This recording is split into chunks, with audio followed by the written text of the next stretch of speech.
नमस्कार दोस्तों। आज हम कम्युनिकेशन क्या है, इसकी परिभाषा, अर्थ, इतिहास और भी हम इसके बारे में बहुत कुछ जानेंगे। कम्युनिकेशन के बारे में हम पढ़ेंगे। देखिए, कम्युनिकेशन यानी एक दूसरे से बातचीत, संवाद, संचार। हम एक दूसरे से हम एक से दूसरे को बात कहते हैं, वापस वो हमें कहता है, यानी कम्युनिकेशन करना, बातचीत करना। संचार, एक से दूसरे तक बात को पहुंचाना। बहुत अलग अलग रूपों में पहुंचा सकते हैं हम, अलग अलग तरह से। तो वही कम्युनिकेशन होता है।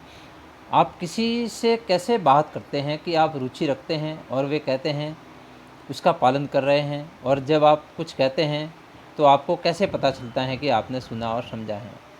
आप यानी आप किसी से किस प्रकार बात करते हैं, आप रुचि रखते हैं और वे कहते हैं उसका हम पालन कर रहे हैं, और जब कुछ कहते हैं तो आपको कैसे पता चलता है कि आपने सुना और समझा है। कम्युनिकेशन के बारे में ये सभी बिंदु हैं जिन्हें पहले कभी हमने ध्यान से नहीं देखा गया और समझाया गया। लोगों ने जाना कि कम्युनिकेशन जीवन का एक महत्वपूर्ण हिस्सा है, लेकिन अब तक कोई भी सफलतापूर्वक किसी को भी ये बताने में सक्षम नहीं है कि कम्युनिकेशन कैसे किया जाए। किसी के साथ वास्तव में संवाद करने और इतनी अच्छी तरह से करने में सक्षम होने के लिए आपको विषय की पूरी तरह से समझना होगा। उन सभी व्यवहार और घटना जिनमें कम्युनिकेशन शामिल है, उसका वर्णन, भविष्यवाणी और समझ प्राप्त करने के लिए कई सिद्धांत प्रस्तावित किए गए हैं। जब बिजनेस में कम्युनिकेशन की बात आती है तो अक्सर सिद्धांत में कम रुचि रखते हैं, ताकि यह सुनिश्चित हो सके कि हमारे कम्युनिकेशन वांछित परिणाम उत्पन्न करते हैं। लेकिन परिणाम प्राप्त करने के लिए समझना मूल्यवान हो सकता है कि कम्युनिकेशन क्या है और यह कैसे काम करता है। कम्युनिकेशन एक लैटिन शब्द है जिसका अर्थ है शेयर करना। यह विभिन्न व्यक्तियों के बीच सूचनाओं का आदान प्रदान है, जिसमें विचारों, अवधारणाओं, कल्पनाओं, व्यवहारों और लिखित सामग्री को शेयर करना शामिल है।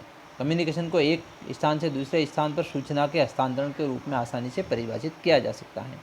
यानी सूचनाओं का आदान प्रदान, विभिन्न व्यक्तियों के बीच अपने विचारों का आदान प्रदान, वो काफ़ी अलग अलग तरीके से हो सकता है। कम्युनिकेशन क्या है?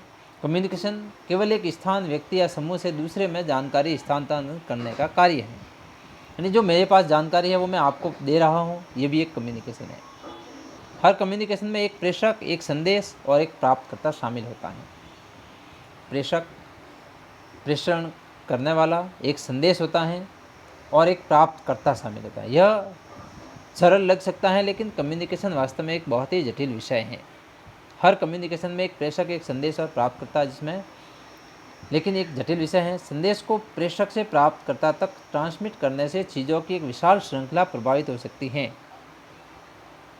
इनमें हमारी भावनाएं, सांस्कृतिक स्थिति, कम्युनिकेशन के लिए उपयोग किए जाने वाले माध्यम और यहाँ तक कि हमारे स्थान शामिल हैं। जटिलता है कि दुनिया भर के नियोक्ताओं द्वारा अच्छे कम्युनिकेशन कौशल को इतना वांछनीय क्यों माना जाता है। सटीक, प्रभावी और सुस्पष्ट कम्युनिकेशन वास्तव में बेहद कठिन होता है। जैसा कि यह परिभाषा स्पष्ट करती है, कम्युनिकेशन केवल सूचना के प्रसारण से अधिक है। शब्द को किसी संदेश को प्रसारित करने या प्रदान करने में सफलता के एक तत्व की आवश्यकता होती है, चाहे वह जानकारी, विचार या भावनाएं हों। इम्पोर्टेंट एलिमेंट्स और कम्युनिकेशन। कम्युनिकेशन का संचालन करने के लिए 3 एलिमेंट्स आवश्यक होते हैं, अर्थात प्रेषक, एक माध्यम जिस पर सूचना संचालित की जाती है, और एक प्राप्तकर्ता।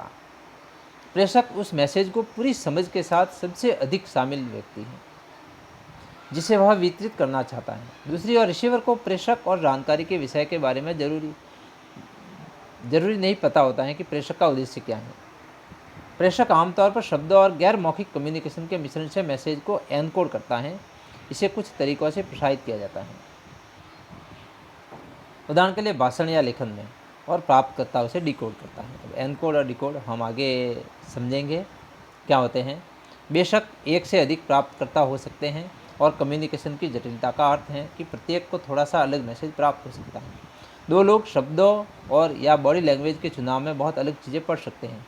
यह भी संभव है कि उनमें से किसी के पास प्रेषक के समान समझ नहीं होगी। आमने सामने कम्युनिकेशन में प्रेषक और प्राप्तकर्ता की भूमिकाएं अलग अलग नहीं है। बात कर रहे 2 लोगों के बीच दोनों की भूमिकाएं पीछे और आगे से गुजरती हैं। दोनों पार्टियां एक दूसरे के साथ संवाद करती है, भले ही बहुत सूक्ष्म तरीके से। जैसे कि आंखों से संपर्क या कमी और सामान्य शरीर की भाषा के माध्यम से लिखित कम्युनिकेशन। हालांकि प्रेषक और प्राप्तकर्ता अधिक विशिष्ट हैं। हमें इसका एहसास है या नहीं, हम हर समय संवाद कर रहे हैं और प्लेटफॉर्म और उपकरणों की संख्या को देखते हुए जिनका हम उपयोग करते हैं, जैसे कि हम अपने दैनिक जीवन को जीते हैं और हमारी दिनचर्या को मल्टीटास्किंग कहते हैं, हम में से अधिकांश बहुत अच्छे कम्युनिकेटर हैं। संचार कौशल आपको दूसरों को जानने और समझने की अनुमति देता है। ये शामिल हो सकते हैं, लेकिन दूसरों को विचारों को प्रभावी ढंग से संवाद करने, बातचीत में सक्रिय रूप से सुनने, महत्वपूर्ण प्रतिक्रिया देने और सार्वजनिक बोलने को प्राप्त करने तक सीमित नहीं है। संचार कौशल विभिन्न प्रकार की जानकारी देने और प्राप्त करने के दौरान आपके द्वारा उपयोग की जाने वाली क्षमताएं हैं। कुछ उदाहरणों में विचारों, भावनाओं या आपके आसपास क्या हो रहा है। संचार कौशल में सुनना, बोलना, अवलोकन, सहानुभूति भी शामिल है।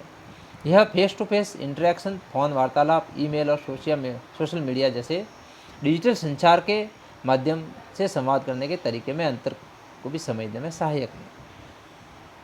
Thank you. नेक्स्ट अपन पढ़ेंगे स्टेप्स ऑफ कम्युनिकेशन।